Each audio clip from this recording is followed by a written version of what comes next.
everybody. Having not posted anything on my blog for a while, on my YouTube channel, I thought I would let you see what I have been doing, which is playing computer games.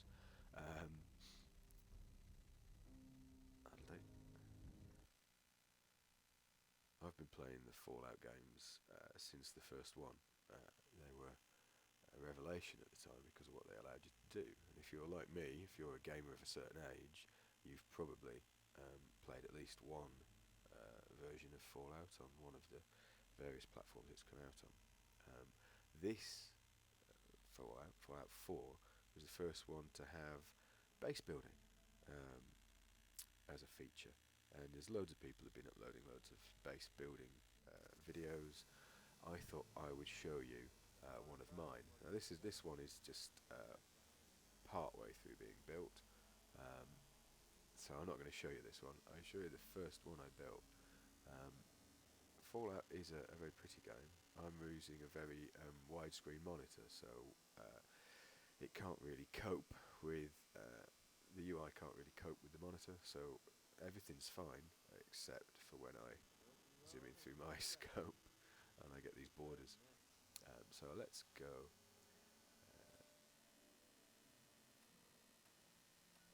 to the Red Rocket base. The first one, and the second one you unlock.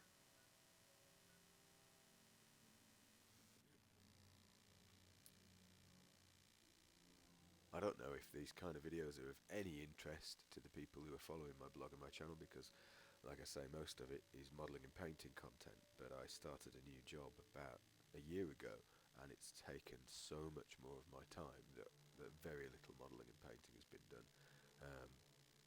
And rather than let the blog sit doing nothing, I thought I would update it with the few bits of gaming or geekery content I actually managed to get in my life.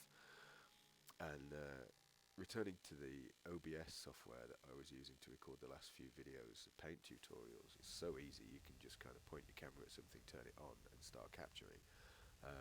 Well, it was originally designed for streaming, so you can use it to capture games. So I thought, well, I'm playing a few games at the moment, let's capture some games. So I thought I'd give it a test with Fallout and show this base off. And if that works, and if people are interested in watching it, then I'll do a few more, because I've played No Man's Sky recently, which was good fun. And I am a backer for Star Citizen, and I think a lot of people will find that very interesting. But this is really a technology test right now today. So this is the first base I built. There's my dog. Now, because you can set the spawn point, I set the spawn point to be in my room full of stuff, not actually at the base entrance. So those of you who know the game will recognise that I'm actually quite high up here. So what I'll do is I will go down through this little base and we'll see what we can find. I'm just going to put on a slightly less intrusive weapon.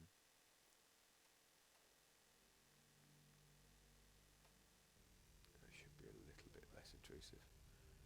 So we've got a generator room down here. It's quite noisy, dirty diesel generators. I should replace those with a fusion when I get a chance. There's a bar, a little social area. There are sleeping quarters for all the people that live here.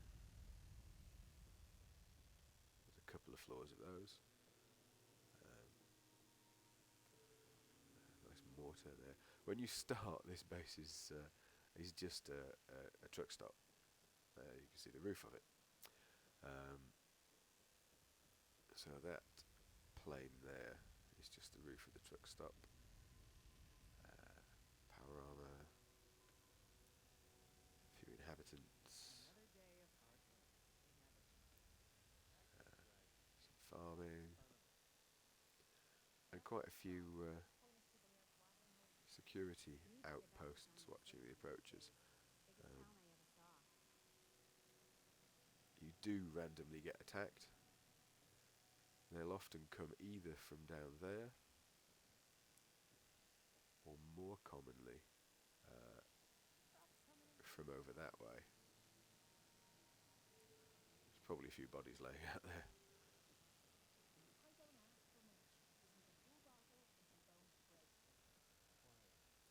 So this structure here is the only thing that's here when you start, and you can't actually get rid of this without using cheats. So it just ends up being a storage bunker. What I decided to do is use it as my main entrance because it's got a controllable door. So by doing that, by having no other breaks in the wall surrounding the compound, you can completely seal the compound, which is quite nice. And it's reasonably well defended. A couple of laser turrets, a couple of people, and a siren out here.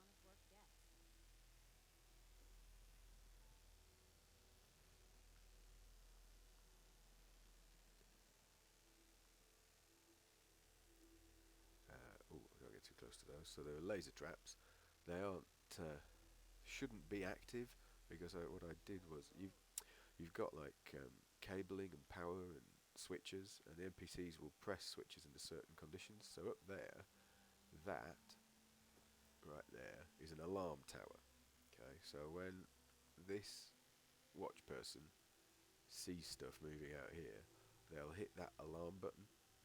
But the alarm button has a little power conduit on top. So when they turn the alarm on, it also turns all these traps on, and anything that gets close gets fried. But the advantage is that when the alarm isn't on, they aren't active, so I can walk around without being too worried. I don't think there's anything attacking us at the moment. Sometimes they kind of lurk just out of sight. No, just some wildlife. But that's the first compound that I built. I'm quite pleased with it. It's the one I keep coming back to. I mean, I've unlocked loads of others and bigger ones, but I do keep coming back to this one.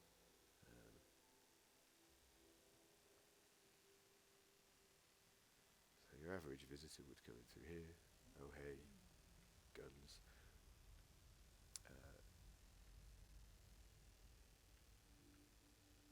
I did try to embed a shop behind there, but I just couldn't get it to work. So the shops are out here. Workstations, repairing things. I haven't had a problem other people have had where people will randomly get in your power armor, so I leave it out on display. Enough food for everybody, there's enough water for everybody, there are pumps dotted around the place.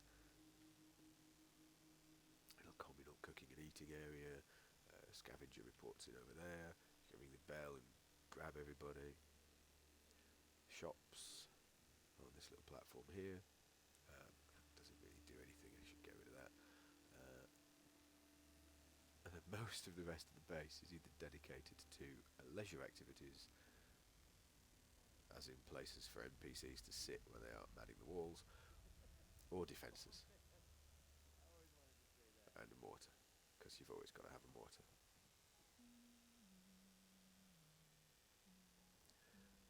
It's easy to get sucked in and distracted from the actual game by playing with this Lego set that it gives you. I certainly did.